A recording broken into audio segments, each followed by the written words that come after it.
Le journal de la ville, le premier magazine de l'information provinciale.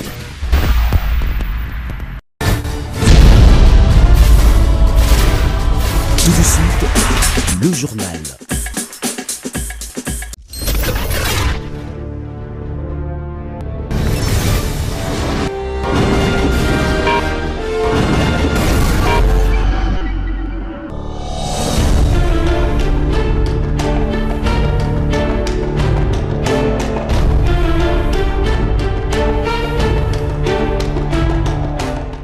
Nous vous savons nombreux à suivre le journal de la ville, mesdames et messieurs. Voici le sommaire.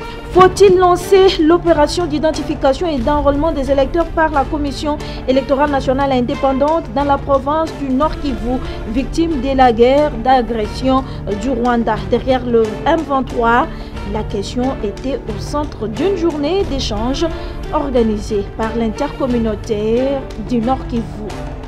L'opération coup de poing, c'est lundi 13 février dans la commune d'Elemba. Toutes les constructions anarchiques sur les emprises publiques et sur les caniveaux ont été démolies. Même Tchétché n'a pas échappé à cette opération. Radio épée, c'est le thème de la célébration de la journée mondiale de la radio. C'est 13 février, une journée qui n'est pas passée inaperçue en République démocratique du Congo où différentes activités ont été organisées. C'est tout pour les sommaires. Mesdames et messieurs, encore une fois, bienvenue dans ce journal.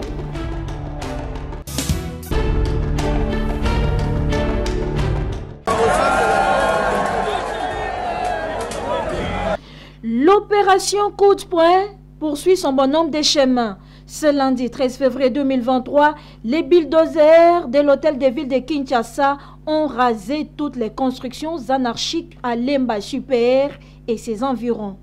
Mais bien avant cette étape de Lemba, l'opération coup de poing était effectuée le samedi 11 février sur l'avenue de la Libération, ex-24 novembre, précisément dans les communes de Bandalungwa, Ngiringiri, Bumbu et Selembao. Ici, toutes les constructions anarchiques sont tombées. Les entreprises, boutiques, shops, restaurants des fortunes, terrasses, marchés pirates, garages, maisons d'habitation ont été démolis, ainsi pour laisser libre passage.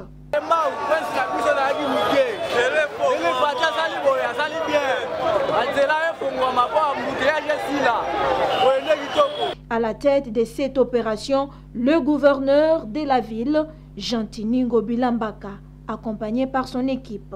Nous continuons notre opération coup de poing sur cette avenue, sur cette tronçon compris entre le rond-point Moulard jusqu'à l'Upen.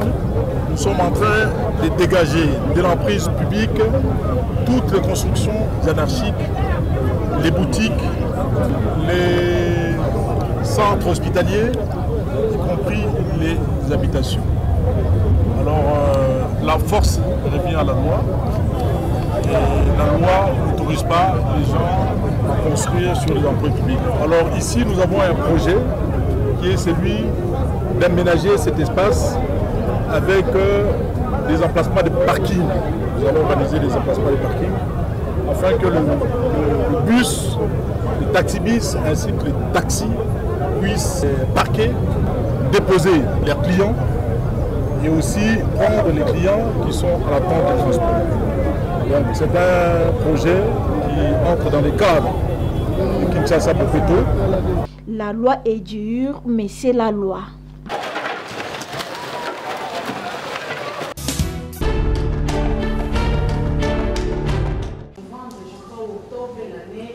Faut-il lancer l'opération d'identification et d'enrôlement des électeurs dans la province du Nord Kivu, victime de l'agression des rebelles du M23 appuyés par le Rwanda? La question était au centre d'une journée d'échange entre les filles et fils de cette province organisée par l'intercommunautaire du Nord Kivu ce dimanche 12 février 2023 au centre Sepasa Gombe.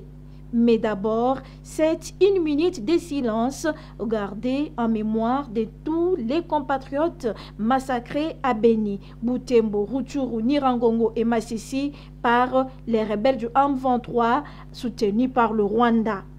Outre le lancement de l'opération d'identification et d'enrôlement des électeurs lors de cette journée d'échange, plusieurs autres questions étaient évoquées, entre autres la situation sécuritaire, l'état des sièges et j'en passe. Très émus, les filles et fils du Nord Kivu s'expriment. Ce qui est prioritaire, c'est de finir la guerre chez nous. Nous ne pouvons pas parler d'enrôlement parce que nous nous inquiétons comment est-ce que nos populations vont s'enrôler en pareille situation. Au niveau de l'intercommunautaire, la position est claire. Il n'y aura pas d'élection chez nous, ça la paix, ça la sécurité. Des commissions seront créées pour travailler sérieusement pour cette opération d'identification et d'enrôlement des électeurs par la CENI au Nord Kivu, que le président de cette institution d'appui à la démocratie puisse écouter les cris des filles et fils du Nord Kivu. Jérôme Paluku Kandou, président de l'intercommunautaire du Nord Kivu. Nous, enfants du Nord Kivu, nous avons besoin d'abord de la paix avant qu'on installe les machines d'enrôlement dans notre province. Je pense qu'il est impératif qu'on puisse immédiatement décrire cette situation au président de la CENI de pouvoir comprendre notre cri, attendre notre cri, parce que nous ne voyons pas comment se déplacer ces malades, ces affamés, pour pouvoir aller se faire enrôler. Réunis comme un seul homme, les filles et fils du Nord Kivu ont tous apposé leur signature en peinture blanche en signe de paix au tableau des artistes du Nord Kivu présents à cet échange qui ne gire que sur la paix. Il y a aussi le poisson ici.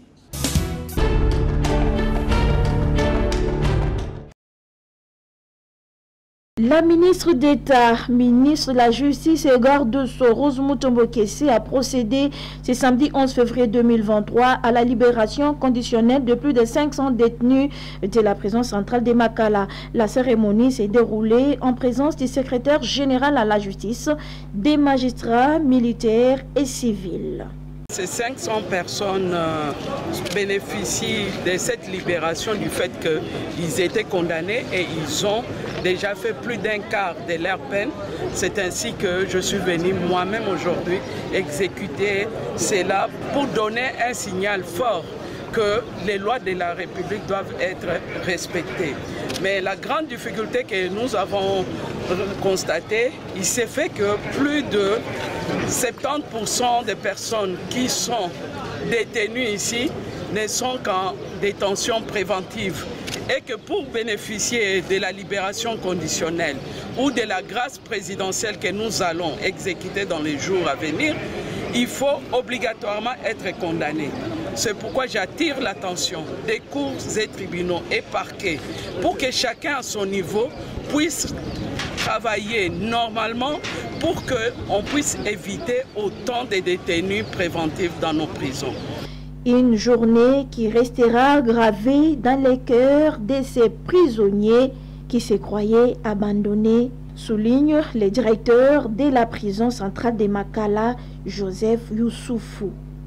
Vous comprendrez que la prison centrale de Makala fut construite pour n'accueillir que 1500 pensionnaires, mais aujourd'hui, elle regorge à son sein un effectif de plus de 11 030 détenus, dont 3 556 condamnés et 7 473 revenus. Donc, il y a diverses populations carcérales avec beaucoup de risques, tant sur le plan sanitaire que sur le plan sécuritaire. Une grande satisfaction pour les détenus de la prison centrale de Makala.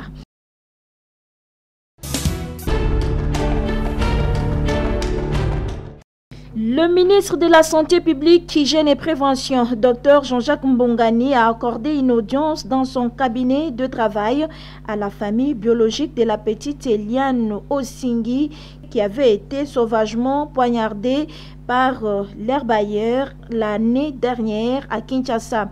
Il était question pour les parents de cette fille de 14 ans d'échanger avec le patron de la santé en République démocratique du Congo concernant l'évolution de la santé de leur enfant qui se trouve actuellement à New Delhi en Inde pour des soins appropriés. Selon les parents de la fille, son état de santé s'est amélioré par rapport à l'état dans lequel elle s'est trouvée à Kinshasa, avec une paralysie de ses membres inférieurs qui ne fonctionnaient quasiment plus. Le père d'Eliane a profité également de l'occasion pour présenter au ministre de la Santé quelques difficultés financières qu'ils ont rencontrées en Inde. Ministre Yambingai, na sepeli makasi mwana zali na étranger na Inde aza kozwa basoin na ye bakine mwana bandaki déjà bakine tuna baminganga balobi mwana akosala 9 à 10 mois yango moni pona ba moyen ya facture lokola gouvernement président de la République apesaki ndangisa epa ya ministre na biso Jean-Jacques Mungani pona basoin ya mwana yango ministre Jean-Jacques Mungani azosala kaka ndenge mokonzi mboka tindaki asala aza kosunga biso pona traitement ya mwana ezoleka bien yango na osenga merci na mokonzi na biso mboka Félix Tshisekedi na mama Denise Nyakeu po yepe achaki maboko na libenga pona kosunga mwana na ministre na biso Jean-Jacques Mbungani na ndenga zosunga mwana. Toutefois, le ministre Jean-Jacques Mbungani est resté très attentionné sur les doléances de la famille d'Osingi. Au terme de leurs échanges, il a remis une importante somme d'argent aux parents de la fille pour la suite des traitements. Signalons que les frais pour la prise en charge médicale de cette petite fille congolaise est assuré par le gouvernement de la République à travers le ministère de la Santé publique, Hygiène et Prévention.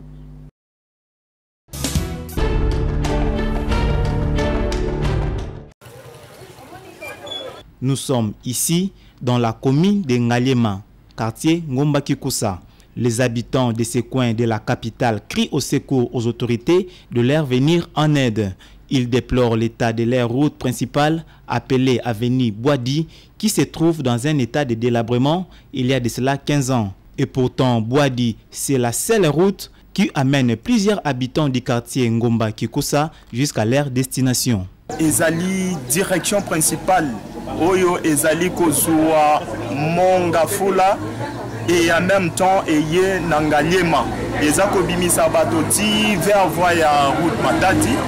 Kozali lisusu na nzela mosusu te omutu kekoki koleka. Donc bato nyonso bakangami na nsima kuna bakoki kokende nzela mosusu te afa nzela oyo. Gouvernement azwa responsabilité na biso, azwa apesa prise en charge na ye mpona nzela oyo eke batiela biso ne fiske nzela oyo makadame ekozala malamu ekozala pe mpona progrès ya mboka. Tozomona bakonzi mosusu ayer bazobongisa baaveni mais biso koto toza vraiment na aveni malamu te toza délaissé quoi na kati ya quartier Ngomba Kikusa. Vraiment population na biso a souffrir. Quartier Oeza, quartier le plus peuplé à commune Ngaliema. Nous avons plus de 40 000 habitants au bazar sans infrastructure de base. Ninzela l'État mais ils ont route moko stratégique, ils ont route de carnaval Oyo, ban centre nabiso, ban marchaka, Ninzela Oyo.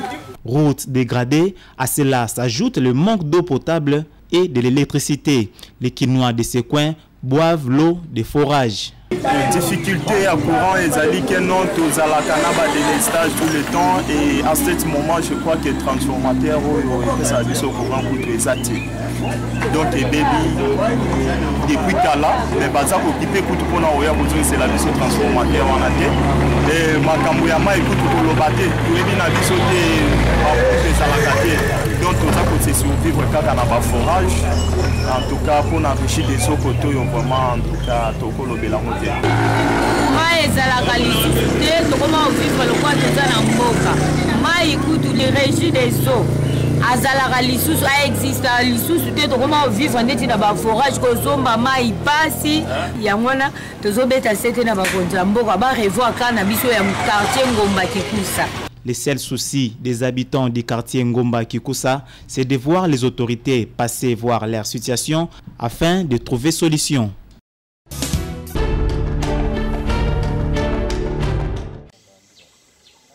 Dans la commune de Maluku, précisément au plateau de Bateke, 4 villages dont Feshi, Moué, Bukana et Fumukento sont en difficulté énorme pour s'approvisionner en eau.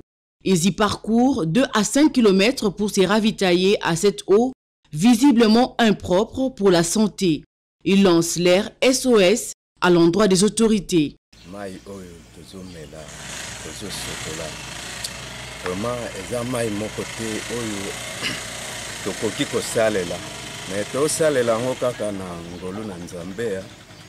Sinon tete wana difficulté makasi mikolo nyonso tala pasi batata pasi mai pasi tata na ngai pasi mai oyo yango tolambelaka mai oyo yango tomelaka mai soko komi na place mai tozozwa mai eza mawa yango oyo kaka tolambelaka tosokolaka tolia kaka yango baya kobongisela biso mai mpo tozosufrire bana bazonioka makasi mai ya bie eza te.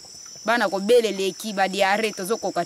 ce qui concerne le soin de santé primaire, il n'existe aucun centre médical dans ces 4 villages. Ils vont jusqu'aux villages voisins avec environ une vingtaine de kilomètres. La population sollicite une aide pour la construction des installations sanitaires adéquates.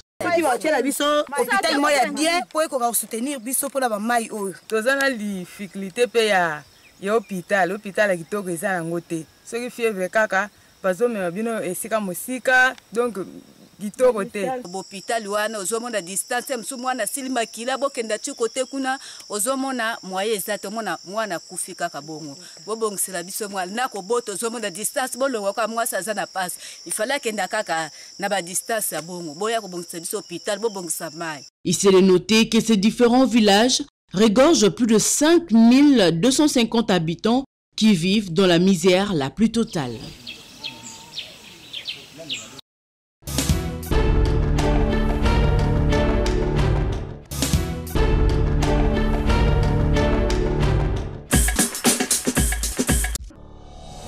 Nous sommes arrivés à la fin de ce journal de la ville. Mesdames et messieurs, merci de l'avoir suivi. Le prochain rendez-vous est pris pour ce mardi et d'ici là, portez-vous bien.